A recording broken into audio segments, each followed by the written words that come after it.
Mestre, do ponto de vista do Zen, a declaração somos juntos com todos significa que todos somos um e que não somos diferentes? Gachô. Na realidade, somos diferentes, somos manifestações individuais com karmas separados e diferentes uns dos outros.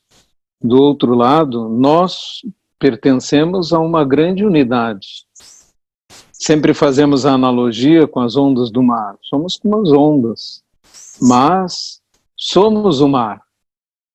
Junto com todos os outros seres, nós somos uma única coisa, uma única realidade fundamental, mas somos manifestações individuais com diferenças.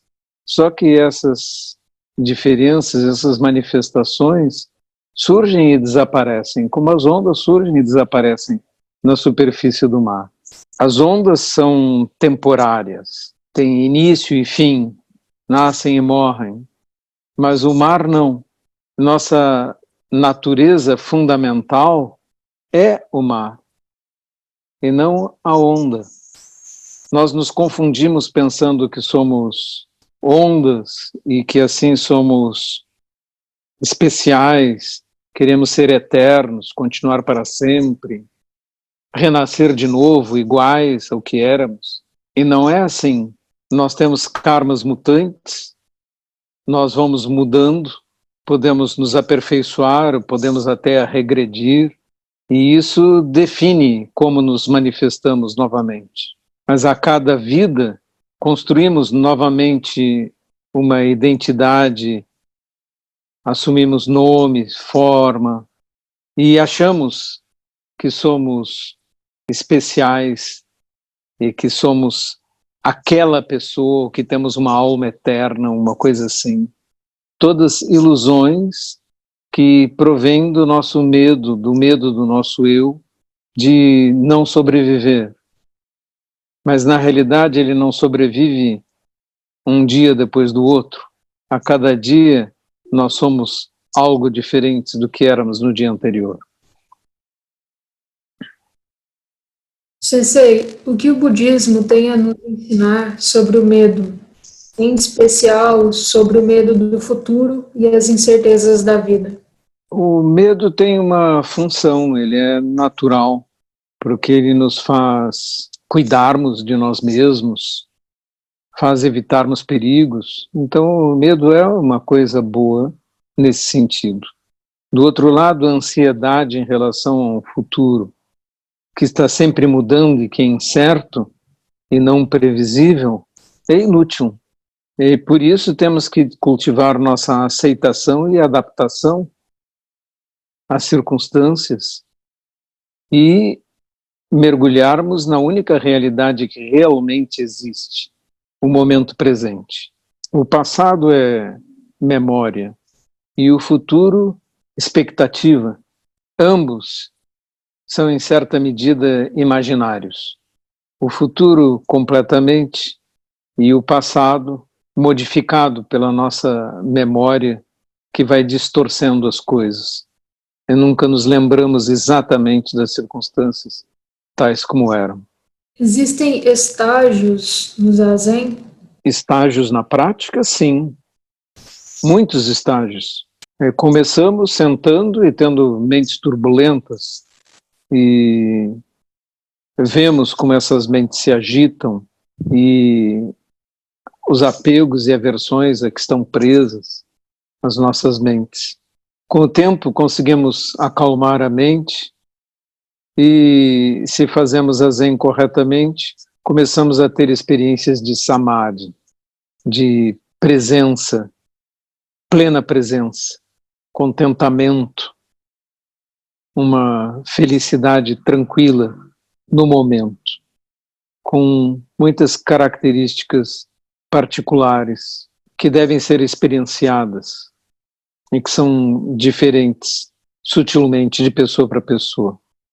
E há mais estágios mais complexos e mais profundos.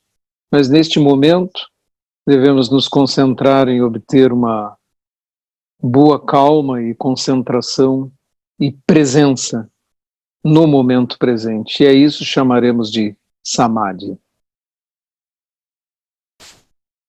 Sensei, como manter a mente de principiante? Devemos mantê-la? A mente de principiante tem uma grande virtude. Ela critica menos, ela aceita as coisas com um certo maravilhamento. É uma mente mais inocente, como a mente de uma criança. À medida que as pessoas estão dentro da instituição e na prática, facilmente começam a achar que suas opiniões têm valor ou que são importantes e querem criticar a maneira como as coisas são feitas. Ah, por que que o manto tem essa cor? Por que que não pode ser vermelho? Por que que não é amarrado de outra forma?